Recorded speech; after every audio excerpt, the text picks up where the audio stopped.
Soon after I moved to New York, I was in this group called The Crowd, and one day we had a bigger show and we had to get a band. We had a drummer and a bass player. And the bass player canceled at the last minute, 24 hours before, right before coming to rehearsal. And the guys were like, hey, Adeline, you play guitar. Why don't you just play bass? And I was like, okay, are you sure? He was like, yeah, it's the same thing, but less strings. And I just grabbed the bass and he showed me like two things and I was like, wow, this is so cool. And that was it.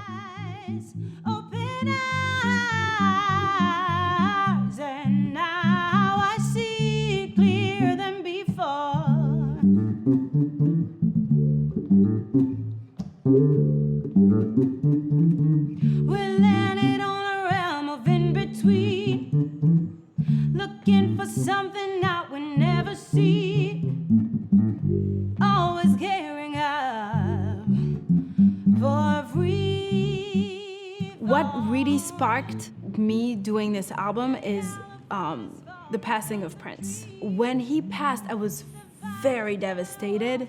I was always convinced that he and I were gonna collaborate, and that didn't happen. And it was the first time in my life that I had to face the reality that one of my dreams would not come true.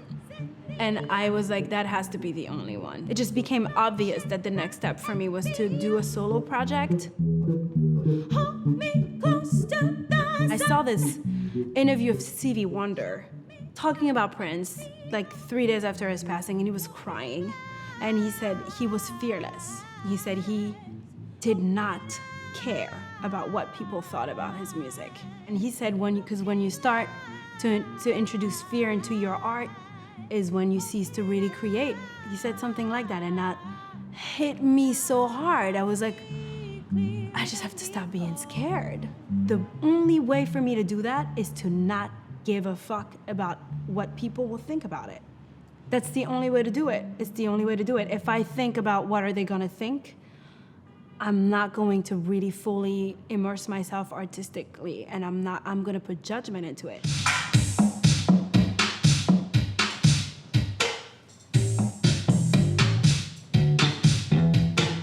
It's funny, I wrote like 5 different songs to this, and then I ended up just talking, because I was like, can't find it. But I did this whole track here, actually. Yeah, and there's a thing about doing things my way, you know, which I don't know about the result, but in the process, it's just good to like have that experience with your own self as an artist to just kind of let's see what comes out of here, you know? Women are not taught and told that they can produce music. It somehow, I mean, you can see it, like just takes my hands and my ears and a computer and, you know, some musical knowledge, but you can figure it out. And I think the music industry will be better, will change for the better, and will be less misogynistic and male-oriented and controlled when women start making their own beats.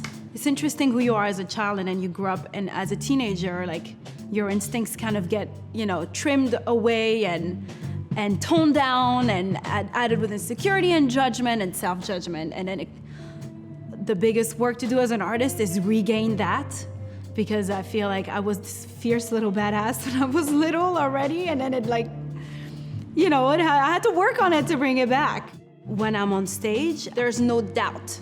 The doubt, like, you know, we have doubt all the time, but I know absolutely zero doubt when I'm performing, when it's a good performance.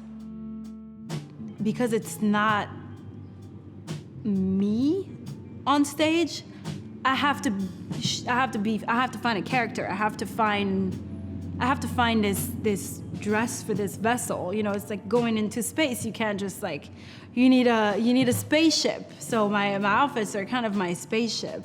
I've always been super attracted to clothes, super into it.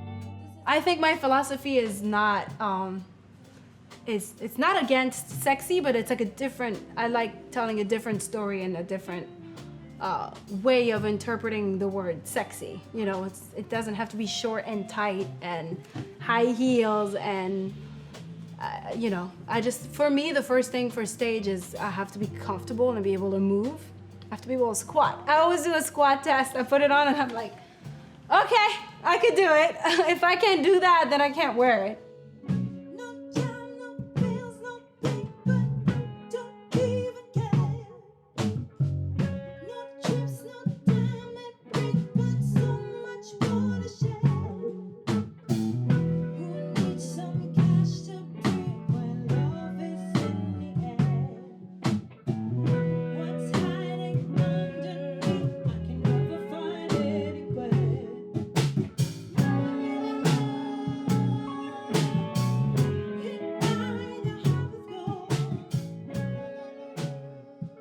Emerald it's a very interesting one, actually. What happened with a lot of the album is we would work on the music at Morgan's studio in Greenpoint that you came to, and then I would come home and like kind of late at night be in the studio by myself and just kind of immerse myself in the music to find the melody and the lyrics.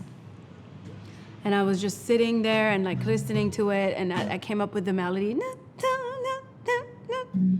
time, no bills, no paper, I don't even care. No trips, no time at break, but so much more to share. Who needs some cash to breathe when love is in the air? And then we came up with the la la las.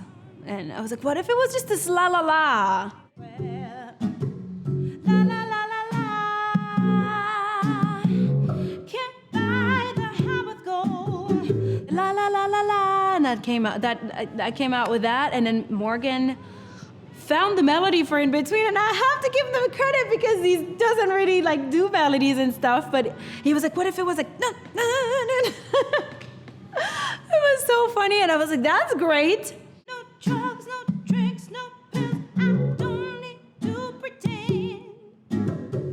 No shame, no fucks to give. I do it all again. Who needs the green to breathe when love is in the air? The important thing about this album is it really is a puzzle, and every piece is there for a reason. It's completely me unapologetically, and with what I learned with performing is when you just, to just be is the only thing that people fully react to. And if they don't, someone else will. But at least I'm standing firm that this is me. And I had something important to say and pressing to say.